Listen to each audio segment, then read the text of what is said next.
અરુણાચલ પ્રદેશમાં આગ ફાટતા બાદ ઇટાલીગર પૂરને કારણે ઘણા મકાનો અને ધરાશાયી વાહનો ભારે નુકસાન. સ્થાનિક પ્રભાવિત વિસ્તારોમાં દૂર રહેલા તંત્રને કરી અપીલ.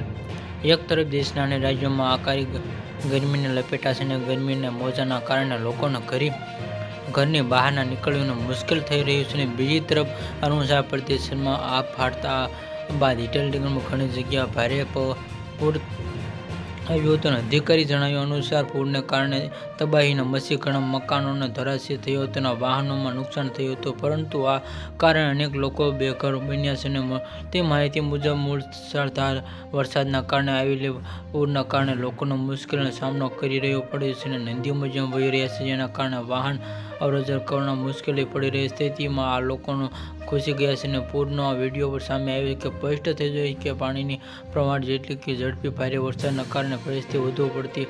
અરુણાચલ પ્રદેશમાં આ કેટલાક અઠવાડિયામાં સતત ભારે વરસાદ થઈ રહ્યો છે. જોકે આ 2 દિવસ સ્થિતિમાં સુધારો અધિકારીએ જણાવ્યું કે રવિવારે વરસાદની આગાહી કરવામાં આવી હતી. નિષેધ એકદમ ભારે વરસાદના કારણે સ્થિતિ વધુ વણસી. વહીવટી રાહત શિબિરો ગોઠવાયા છે અને આ ભૂસ્ખલન સંબંધિત વિસ્તાર દૂર રહેલા અપીલમાં વહીવટી લોકોને આવાસ જે સલામત સ્થળોમાં આ સ્થિતિ કોઈપણ પ્રકારની નુકસાનથી બચી શકાય કે વહીવટીનું શાંત નિયુક્ત સ્થળીય રાહત શિબિરોમાં સ્થાયી લોકો કરી શકે છે.